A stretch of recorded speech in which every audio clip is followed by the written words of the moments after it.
After searching through Narcisse for clues of what could be causing the strange disappearances in the city, you decide to enter one of the houses. In the house, you stumble upon someone laying on the floor. Along with this, you can hear yelling coming from downstairs. You decide to follow the sound and come across an assassin holding a man hostage. She says to you, "I have no intention of letting an amateur screw up my investigation. Turn around and walk away. Now." Hello and welcome to Anatomy of Fiction. In today's video, we will be discussing the Morag Tong and the Dark Brotherhood. More specifically, why did the Dark Brotherhood leave the Morag Tong? To do this, we must first discuss several things. Starting with who are the Morag Tong and the Dark Brotherhood, this being things like their values and their structure, along with their purpose, so what these groups do, are they legal, and what parts are not so legal, along with how they hide it. After this, we will discuss the history of both groups. Then we will move on to the presence of these groups, so what areas have they been found in, and where are their main territories. Finally, we will discuss the important members of the Morag Tong and the Dark Brotherhood throughout the eras, along with high-ranking murders, and how both of these have influenced these groups. So let us begin with who these two groups are. So when it comes to who these two groups are, there are several things we need to know that makes up the basis of their identity. Now, something important to note, when it comes to their name, the Morag Tong actually is from the Dark Elvish language, meaning Forester's Guild. Well, in a roundabout sense, it does make sense, as they are cutting things down, just not any trees. Now we should discuss what makes up the identity of both the Morag Tong and the Dark Brotherhood. One of these things being religion. So starting with the Morag Tong, the Guild of Assassins, they worship the Daedric prince Mephala. In the worship of Mephala, there has been doctrine that sprang up surrounding their worship along with the value of murder. This is where the Morag Tong beliefs comes from, these being that murders committed from hate please Mephala more than murders committed from greed, and murders of great men and women please Mephala more than murders of those who are relatively unknown. Now, this belief was created by the original Night Mother, who at the time was the head of the Morag Tong, being the first leader of the Morag Tong. Now, when it comes to the religion of the Dark Brotherhood, they instead worship Sithis, also known as the Dread Lord. Sithis, unlike Mephala, is neither an Aedra or a Daedra, although he is still a god. Instead, Sithis is the personification of chaos and change. He is, on some occasions, equated to the unending void. In the belief of the Dark Brotherhood, those who are killed in the name of Sithis will be sent to the void as well. So now that the base of religion is covered, we should talk a little more about the organizations themselves. So their rules and structure along with their recruitment methods. So when it comes to the Morag Tong, the rules of their organization and how they do their business, it is rather interesting. There is an entire procedure to assassination with the Morag Tong. For the Morag Tong to be able to commit an execution, there needs to be something called an honorable writ of execution. This writ details who the target is and why they are going to be assassinated. Committing an execution without one of these writs is just considered murder. When it comes to who a member of the Morag Tong assassinates, they are unable to choose their missions or contracts. Instead, it is given to them by the guild's Grand Master, as the Morag Tong Grand Master is who receives all assassination petitions. The Grand Master, after receiving the petition, considers it and decides whether or not to accept and issue a writ for execution. Once these are accepted, the writs get given to a member of the Morag Tong, and person who is the target is just a dead man walking. Now, with most deaths in Tamriel, if you committed it, normally cover up the crime and avoid the city like plague for the rest of your life. Not the Morag Tong. Due to their legal permission to assassinate people with the execution writs, they will, after killing the person,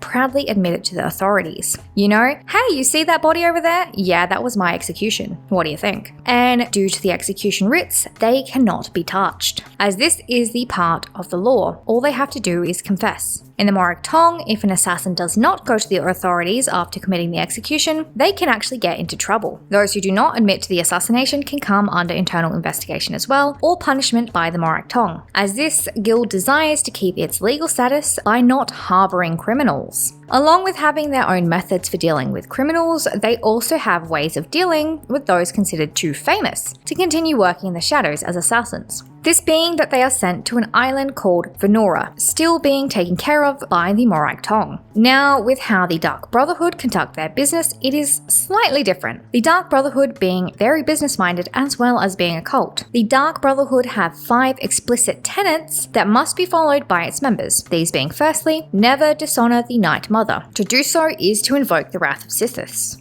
Secondly, never betray the Dark Brotherhood or its secrets. To do so is to invoke the wrath of Sithis. Thirdly, never disobey or refuse to carry out an order from a Dark Brotherhood superior. To do so is to invoke the wrath of Sithis. Tenet 4 is never steal the possessions of a Dark Brother or Dark Sister. To do so is to invoke the wrath of Sithis. And the final tenet is never kill a Dark Brother or Sister. To do so is to invoke the wrath of Sithis. There is a caveat to this, of course, this being the Dark Brotherhood rite known as purification. Now, in the case of this occurs when they believe there are rats in the nest or traitors in the sanctuary. This is where an entire location of the Dark Brotherhood members will be assassinated by a member from a different sanctuary. This is due to believe mistrust and treachery on the part of the members who are about to be assassinated. But this is only how an inside job is done, not how a regular person requests help from the Dark Brotherhood. The way of requesting the assistance of the Dark Brotherhood is through a dark ritual known as the Black Sacrament. To do the Black Sacrament, you must first create an effigy of the person you intend to be the victim. The effigy must be made of real human parts, including a heart, a skull, bones, and flesh. How you procure this is not specified, so what you do is up to you. This effigy is placed in the middle of a circle made of candles, and this is how the ritual commences. To do this, you must rub a dagger with the petals of a nightshade plant and repeatedly stab the effigy. Whilst you stab the effigy, you must whisper, sweet mother, send your child unto me, for the sins of the unworthy must be baptized in blood and fear." Then you wait patiently as you will be visited by a representative of the Dark Brotherhood. So the way this apparently works is that the ritual is heard by the Night Mother, and this request is handed to the Black Hand, being passed to the member who is known as the listener. This is then passed on to the speakers, who are the other 4 members of the Black Hand. The message is then passed from the speaker and onto a brother who will then arrange for the murder to be committed. So with this, we see part of the structure arising. However, we do see mention of the Night Mother in both groups, which raises the question, what group does she belong to and who is she? Well, there are several stories about who the Night Mother is, but after the split of these 2 groups, the Night Mother became part of the Dark Brotherhood, no longer part of the Morag Tong. And depending on the story provides various reasons why the Night Mother is no longer part of the Morag Tong. There are 3 main explanations for who the Night Mother could be. The first is that it is actually Mafala, which is actually who the Morag Tong worship. So this is a rather interesting idea. Another is that it is the title of whoever is their current leader, used as a sort of honorific. The final is a little more complicated. This is the story of a Dunmer woman who previously held the title of Night Mother during her time in the Morag Tong. So this woman who had been the Night Mother lived in a small village, which is where nowadays Braville is. By the way, this is going all the way back to the time of the assassination of the Potentate in the year 324 in the Second Era. So with this, the Morag Tong were outlawed and removed from many places, including Cyrodiil. So not long after the events of the assassination and the outlawing of the Morag Tong, the Dunmer woman would begin to hear what she claimed to be was the voice of Sithis. Sithis supposedly spoke to her. He was displeased with the actions of the Morag Tong, viewing the guild as a failure. He would tell her that the void was hungry for souls and that she was destined to set this right. Also, according to this legend, Sithis would visit the bedchamber of this woman and she would have his 5 children.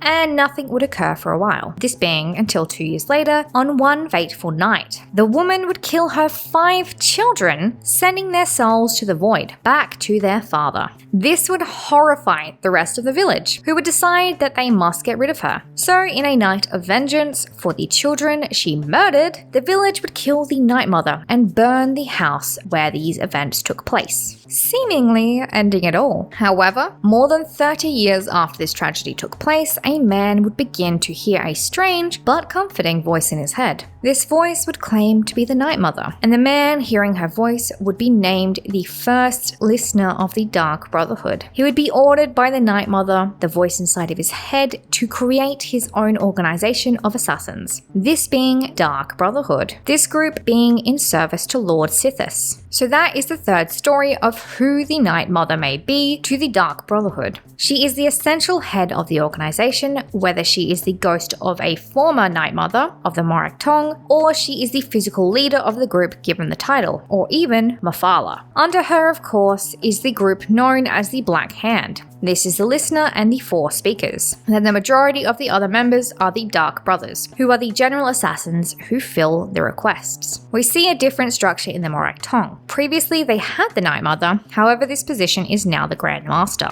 Under this is the Masters who, in the Third Era in Morrowind, provide writs to the assassins below them. But how do these groups recruit their assassins? Now, with the Morag Tong, there is no specific recruitment method. What we do know is that after the Treaty of Armistice, which was signed in the end of the Second Era, only Dunmer could be killed by the Morag Tong, as well as only Dunmer were allowed to enlist the help of the Morag Tong. Now, with the Dark Brotherhood, due to their not-so-legal stance, there was no limitations like this. In fact, there are several interesting practices taking place when it comes to their methods of recruitment. Firstly, in the Dark Brotherhood, they have a group known as the Shadow Scales. Now, this group comes from an alliance between the Dark Brotherhood and the Argonians. The Shadow Scales are born under the sign of the Shadow. These Argonians are offered at birth to the Dark Brotherhood to be trained as assassins. With this, these assassins can either become a fully fledged member of the Dark Brotherhood once they come of age, or leave to serve their Argonian brethren back in Black Marsh. What is interesting about the Shadow Scale members of the Dark Brotherhood is that they do follow the 5 tenets, however, they are punished more harshly. Normally, if a Dark Brother or Dark Sister breaks a tenet, they invoke the wrath of Sithis, and if they survive the encounter, all may be forgiven. However, with the Shadow Scales, if you break a tenet, that is treason, and you are put to death. This being by an unaffiliated assassin sent by the Argonian royal court to execute the treasonous Shadow Scale. We of course know that there are more than just these Shadow Scales in the Dark Brotherhood, so how are the rest recruited? Well, the Dark Brotherhood are always watching from the shadows, so someone who is a killer who shows promise will be contacted directly by the Dark Brotherhood. So keep an eye out for that strange letter. So what does this tell us about why the Dark Brotherhood may have split from the Morag Tong? Well, if we look at the differences between these two groups, firstly, the Dark Brotherhood having a more cult-like practice to go along with their business of assassination. We see this with the contacting ritual to ask for their assistance, whereas the Morag Tong is slightly more bureaucratic, being approved by upper management then eventually handed out to an assassin. We also see the difference in which gods they worship, with Mafala being one of the supposed good Daedra from the Dunmeri pantheon, and Sithis being neither Aedra or Daedra, but the representation of chaos, the void, and dread. With the difference in the legal status between these two groups, it is understandable that the Dark Brotherhood would be more willing to take on the riskier and even pettier murders than that of the Morag Tong, as the Morag Tong would not be willing to take them on, as the Dark Brotherhood are already committing crime by being a group of assassins, whereas the Morag Tong are not, but have to follow guidelines more carefully, so they are not committing crime. The Morag Tong are also much more exclusive, this being after the end of the Second Era, only accepting jobs from Dunmer, and of course only assassinating Dunmer, whereas the Dark Brotherhood accepts anyone and everyone if they show promise and have no qualms with killing anyone. So with this, there are several reasons that are beginning to pop up as to why someone may have wanted to part with the stricter Morag Tong. Firstly, with the religious aspect, the Dunmeri good Daedra worship may not have sat as well with those who are not from the Dark Elf race. Along with this, what seems like a supposed submission to the tribunal for their continued existence, as the tribunal laws are the reason why they were able to survive the Treaty of the Armistice. This led to them only being able to target Great House higher-ups and essentially be pawns in the fighting of the Great Houses, which with the Dark Brotherhood, we know they do not have issues with taking out much lower targets, including killing off their own members. So the harsh restrictions and the religious control may have encouraged the split, but this of course is not the the full story. To gain more insight, we should move on to the history. For the history, we begin with the origins of the Morag Tong, which, like the Dark Brotherhood, are rather cloudy, with several accounts claiming different origins. So, there are several suggestions as to what exactly the origins and the original purpose of the Morag Tong were, with the more common claim, which is taught by the tribunal, being that they originated from the Daedric Prince Mephala founding the guild and teaching the early Chimer how to deal with their enemies. However, there are suggestions that come from different sources, some of these stories being similar, like that they were a religious order worshipping Mephala and Mephala encouraged them committing ritualistic murders, but there is also the other claim that it was a cult that followed not only Mephala but also Sithis, using blood as a form of worship. But no matter how they were formed, the Morag Tong has been pivotal in the Great House system within Morrowind. We even see their presence in Vivek's sermons, more specifically sermon number 22 in the 36 Lessons of Vivek. In this story, Vivek would actually employ the Morag Tong, this being due to Vivek desiring something from House Mora. What Vivek desired was the Treasure Wood sword. He would request this sword from House Mora, which they would refuse, telling Vivek that the sword would never leave House Mora due to a deal that they had with Mephala, the Daedric Prince. Vivek told them that he would return and claim the sword for himself. He would then leave House Mora. He would withdraw into the hidden places, and here he found the darkest mothers of the Morag Tong, who became his wives. His Black Queens would give him 100 murderous sons. They would go on a mass killing spree across House Mora land.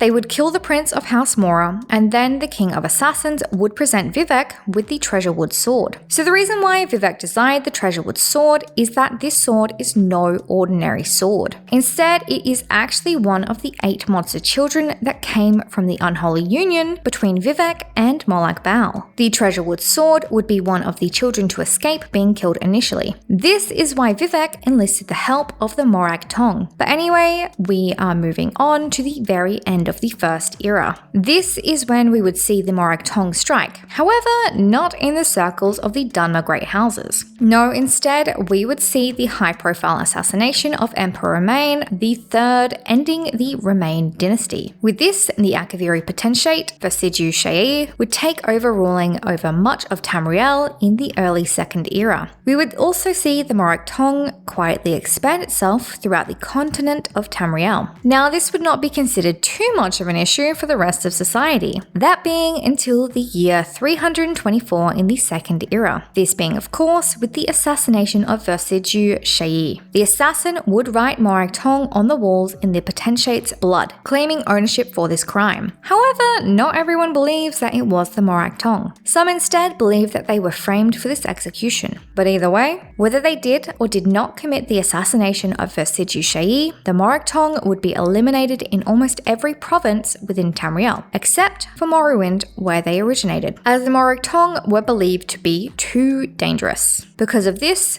is where most of the rumors surrounding the origins of the Dark Brotherhood splintering off from the Morag Tong date their founding to. All except one. There is a text known as the Sacred Witness. In this text, the author claims to have spoken to the Night Mother. The Night Mother in this book claims to have previously been a member of the Thieves Guild. During her time there, the Night Mother suggested that the thieves should also study the science and art of murder, being allowed to strangle those who they rob, as it was much easier than simply just sneaking around while committing burglary. However, the leaders of the Thieves Guild disagreed, seeing this as, well, bad for business. And the Night Mother would decide to go her separate ways with the Thieves Guild. She found that there was a profit to be made in the murder of the rich, and would leave a calling card, this being 2 stones in the eyes, 1 black stone and 1 white stone. This calling card being no longer used now. Now, the Night Mother also claimed that after the murder of the Akaviri Potentate, she would hire Morag Tong members who had desired to leave the Morag Tong, but stay assassins, of course. Now, the book was not published immediately after these meetings, as at the end of the book, the author would claim that they had committed acts too despicable and bloody to write. I'm sure you can guess what those are. So the author of this text was initially anonymous when it was published. However, it was believed to have been written by Enric Milrez for 2 reasons. Firstly, the style of how it was written was very reminiscent of his other books. But also, not long after it was published, he was found dead.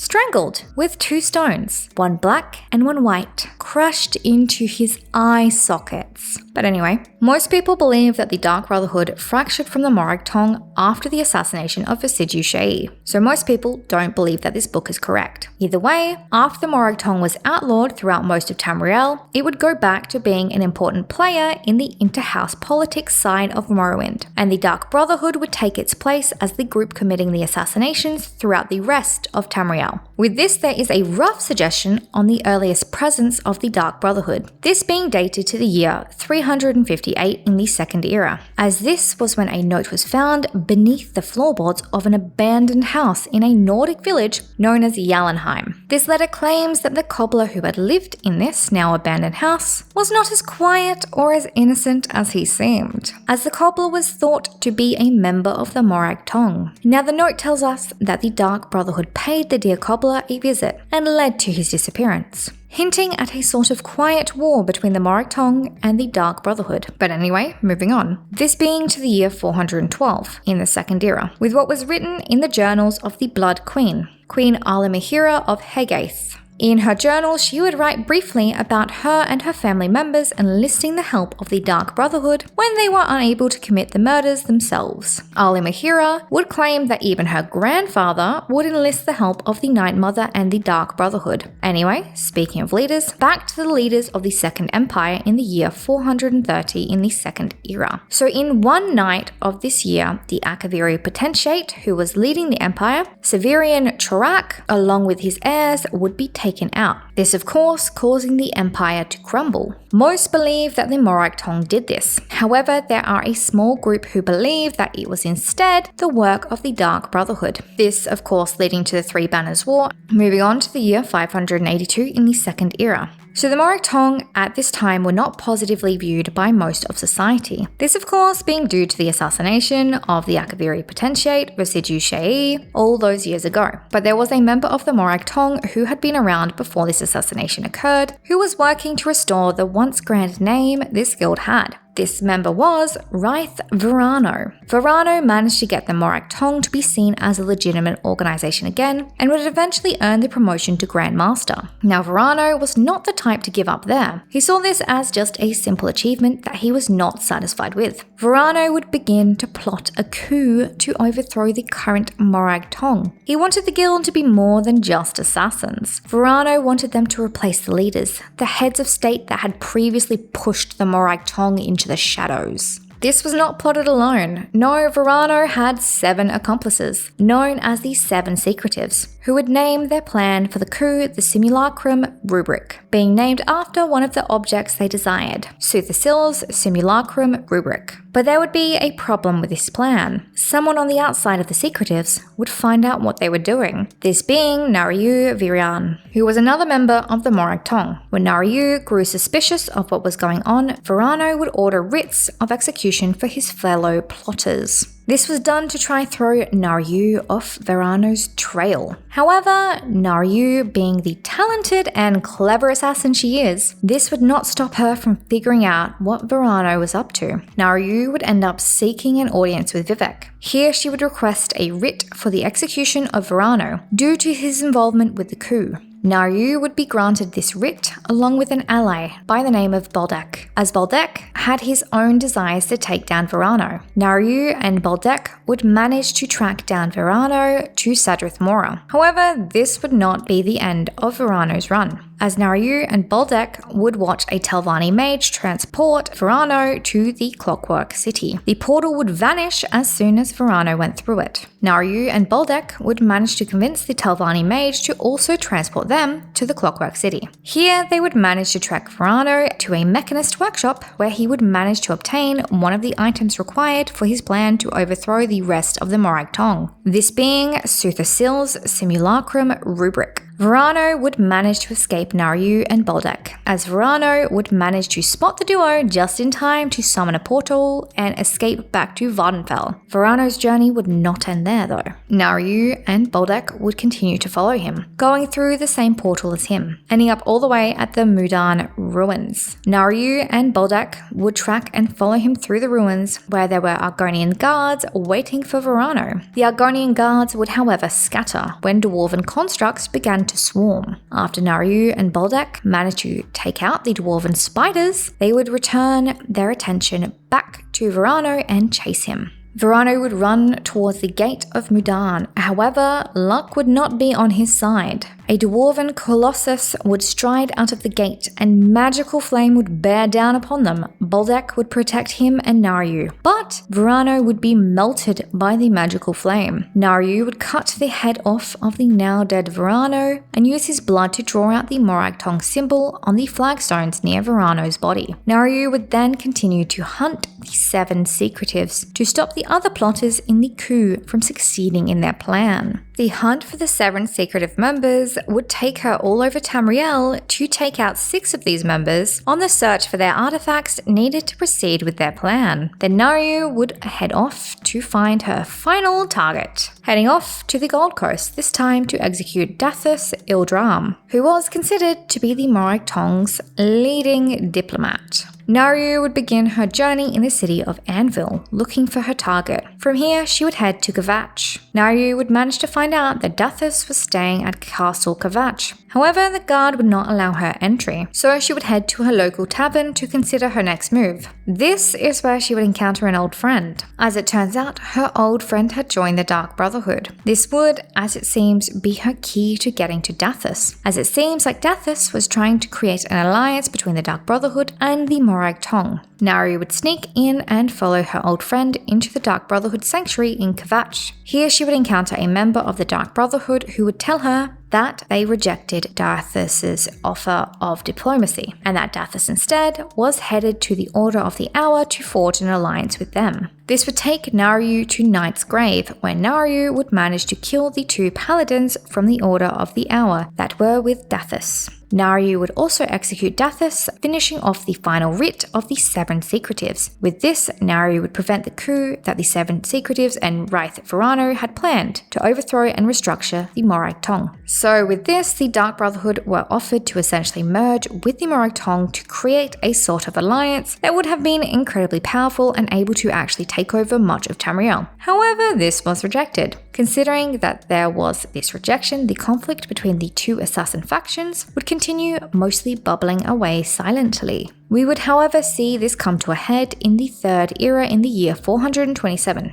This being over in Vardenfell. This was when the Dark Brotherhood would form an alliance with Mehrunes Dagon followers. The alliance would provide the Dark Brotherhood members who came to Vardenfell with shelter and supposed protection. But this would not be enough protection, as they, along with their leader, who claimed to be the Night Mother, Severa Magia, would find themselves executed by the Morag Tong. So this is the history of both of the factions up until the believed split, along with their various clashes. So what does their combined history tell us about why the Dark Brotherhood may have split from the Morag Tong? Well, firstly, there are several potential suggestions over the Dark Brotherhood's origin, these being from the assassination of Visiju Shayi being the trigger from the split to the Dark Brotherhood never actually being part of the Morag Tong, instead being originally Thieves Guild and poaching members after the assassination. So if we first look at the Thieves Guild mention, there are several issues with this story. As with this story, this is the only mention of these stones being placed as a sort of calling card before the murder of the author, of course. Considering how obscure this is, it is likely that it would have been documented elsewhere if it was common in the Dark Brotherhood. So it is unlikely that this woman that the author chatted with was the true founder of the Dark Brotherhood, instead being the leader of the group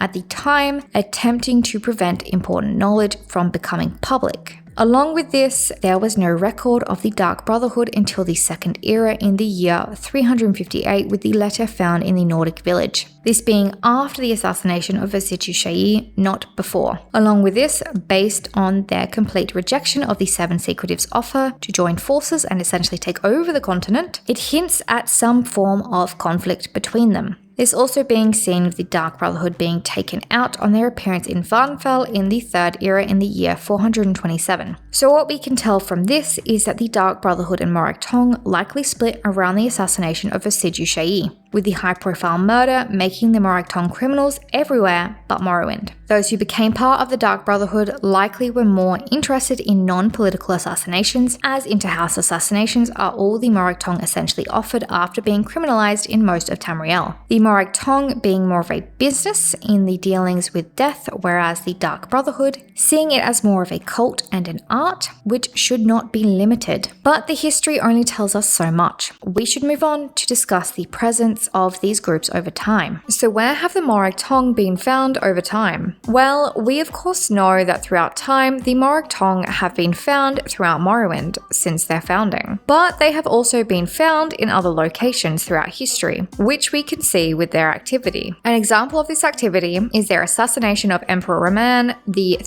in the year 2920 in the First Era. This assassination shows that the Morag Tong, by the end of this era, had made it all the way to Imperial City, this being the center of the continent of Tamriel. If we are to believe the writing on the wall, both literally and figuratively, we are also able to see the presence of the Morag Tong in the southern tip of Tamriel in the year 324 in the Second Era, this being with the assassination of Versidue Sha'i. And then we of course have the letter found under the floorboards in the Skyrim town of Yellenheim. So from this, we can see that the Morag Tong territory at their peak had spread to central and southern Tamriel, and after being outlawed, only being found in Morrowind until the Red Year, which we then see their presence in Solstheim. Well, based on the Yellenheim letter, the Dark Brotherhood have been active in Skyrim since the Second Era, but we also see them spread further west than the Morag Tong, with their activity in Hegaith over in Hammerfell. In the Third Era, we see the presence of the Dark Brotherhood strengthen in the Iliac Bay region. This is the bay between High Rock and Hammerfell, with this up into the year 405, which is also where the headquarters of the Dark Brotherhood was believed to be located, this being known as the Nightside Asylum. Anyway, in the year 427 in the Third Era, we see their attempts to expand into Morrowind. This of course being pushed back by the Morag Tong. So at this time, the Dark Brotherhood's presence is more western and central Tamriel, but when we see the Fourth Era presence of the Dark Brotherhood, we see them in Black Marsh, Cyrodiil, Elsewhere, High Rock, and of course Skyrim. These holdings would shrink with the inner conflicts, the Great War, and due to infiltration by a spy. By the year 201 in the Fourth Era, we would see the Dark Brotherhood being a sliver of their former glory, with the Dark Brotherhood only being found in Falkreath in Skyrim, with this eventually moving over to Dawnstar. So what we can take from this is that the Dark Brotherhood in their heyday were rather widespread and rather utilized throughout Tamriel, being rather prominent in areas like Hammerfell and Cyrodiil, which when the Brotherhood rose to prominence were not areas that you would find the Morag Tong in. So they were filling a gap in the market, so to speak. However, based on the heavy prevalence of the Dark Brotherhood in the province of Cyrodiil, and one of the Night Mother stories having its origins in Bravil, along with the Morag Tong previously having a presence in Cyrodiil, as we can see, when the Morag Tong were criminalized in this area, there would be the springing up of the Dark Brotherhood. Along with this, we see the disputes from encroaching on territories like the Dark Brotherhood's presence in Vardenfell in the year 427 in the Third Era.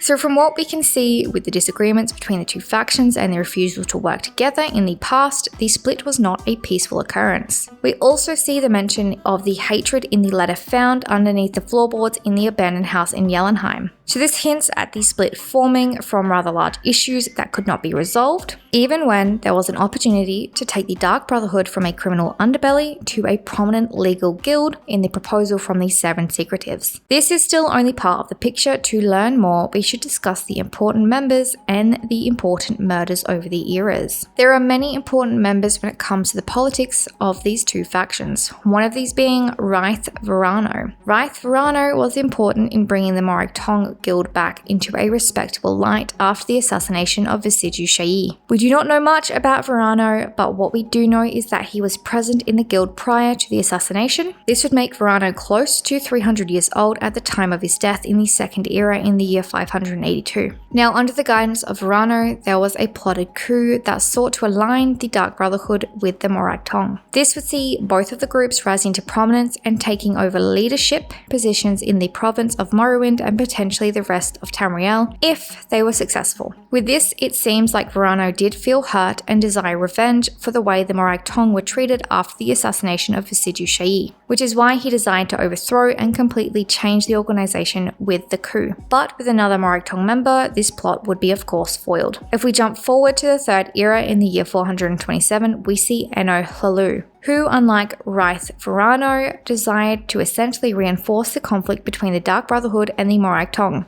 Now, Eno Hlalu at the time was the Grand Master of the Morag Tong. Eno Hlalu, before his retirement, desired to weaken the presence and undermine the Dark Brotherhood over in Vardenfell, along with collecting items that are considered important to the Morag Tong that were stolen by the Dark Brotherhood previously. Eno desired to complete his goals through persuasion, coercion, and of course murder. When it comes to one of these tasks being given to the Naravarine, it hints at the previous association between the two factions, claiming that the 27 tokens that Sanguine had given the Morag Tong had been taken by the Dark Brotherhood. So this hints at a previous unity between the factions and further rules out the Thieves Guild origin story from the Sacred Witness text, further implicating that they were likely to have been one faction who had split into two, along with Eno's comments that the Dark Brotherhood had previously rebelled long ago from the Morag Tong. On the other side of this, we have several Dark Brotherhood members present in Vardenfell in the Third Era in the year 427. Firstly, Movus Darius. Now, Movus Darius is one of the members of the Dark Brotherhood that the Naravarine is told to interact with, telling him to convince Movus to switch factions. Apart from Movus being willing to move to the Morag Tong, we don't know much about him. It does, however, show that there is some lack of loyalty within the members of the Dark Brotherhood, especially those who are in Vardenfell.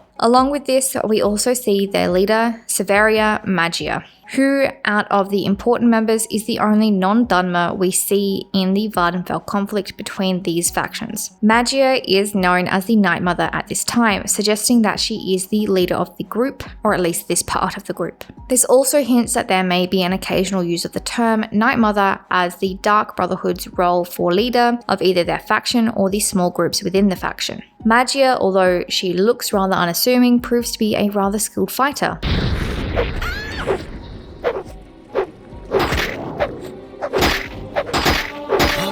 Along with her having several of these sanguine artifacts protecting her, hinting at why she is the Night Mother of this specific group. But what about the important assassinations that have occurred? Well, if we firstly look at the assassination of Roman III, it hints at a rather interesting story. If we look at what is believed to have happened on the 6th of Evening Star, yes, Emperor Roman III was assassinated by the Morag Tong, but who hired them is actually more important, as how the entire event occurred is rather interesting. So the story goes that after Emperor Roman III would imprison his wife for supposedly plotting against him, he would eventually take a Redguard mistress by the name of Rhea. She would be framed for treason by Visidju Shayi. Eventually, she would be executed after scratching the eye out of the emperor, as he would suggest to Rhea that he would take Rhea's sister as a mistress. Rhea's sister, Corda, would come to the imperial city where she would learn about Rhea's death. This would lead to her joining the Morag Tong. After joining the Morag Tong, Corda would take a writ for Emperor Roman, and Corda would plot the death of Emperor Roman III with the help of Savirian Turak, the son of Visidju Shayi. So in this case, this is important as the two advisors to the emperor likely knew about the assassination plot. However, no one would advise the emperor on this being due to the throne being secured for Visidju Shayi after the death of Emperor Roman. So the plot on the Emperor Romain III's life was greatly encouraged by those who were supposed to support and advise him, with some even believing that it may have been arranged by them, specifically either Visidju Shayi or his son Savirian Turak. Others believe that it was his imprisoned wife. Now, when it comes to the later assassination of Visidju Shayi, it is unknown who would order the assassination of him. But there are several reasons that Visidju Shayi may not have been the most loved of rulers. Firstly, he was Say SC, meaning he was not from Tamriel at all, instead coming from the continent of Akavir, and literally being a snake man. That is what a Say SC is. Along with this, many of his actions during his rule may have also made him unpopular, like his imposing of martial law and hunting down people for supporting the previous emperor. So Visidju may have had several people petitioning for his death. What is interesting about this this is that after his death, although he would not have been a well-liked leader, is that it was used as an excuse to force out the Morag Tong. So what does the important members and important assassinations tell us about why the Dark Brotherhood split from the Morag Tong? Well, if we firstly look at the various comments of Ano Hulu, we can see further evidence that the Dark Brotherhood were members of the Morag Tong before the split, rather than the Sacred Witness story associating them with the Thieves Guild. We can also see that due to the Sanguine set being missing, that the Dark Brotherhood had access to these items before the split, indicating that whoever caused the split initially was no initiate or apprentice. They would have had to have been a high-up member in the Morag Tong prior to the falling out. Along with this, in the story of Romain III, the assassin, Corda is taken by the Night Mother to the island of Vunora. So at the end of the First Era, the Night Mother is still part of the Morag Tong, further siding with the idea that the Dark Brotherhood split from this faction, not emerged as their own. We also see with the assassination of Romain III that it was very much a plot against him by his own advisors, along with his advisor turning the continent into a much more hostile region than it had previously been. But with the death of Vasidu Shayi, even though he was not likely to be loved, it seems as if the other rulers truly saw it as more of an excuse to ban a group that they had already feared, as it was already common knowledge that the previous emperor had been assassinated and that they had presence throughout much of Tamriel. So it was not truly about the death of Vasidu Shayi, but more of an excuse to ban the Morag Tong, which, considering they were banned, provides an opportunity for those who did not care about the legalities of their business practices, this being the Dark Brotherhood. So the Dark Brotherhood stepping up seemingly both out of opportunity but also out of wanting to abandon their previous way of life. It is likely that there were disagreements surrounding this. So based on what we know about the identities of these organizations, their mutual histories, their presence over time, along with their important players, what does this tell us about why the Dark Brotherhood split from the Morag Tong? Well, firstly, what all of this tells us is that the story presented by the text Sacred Witness is unlikely.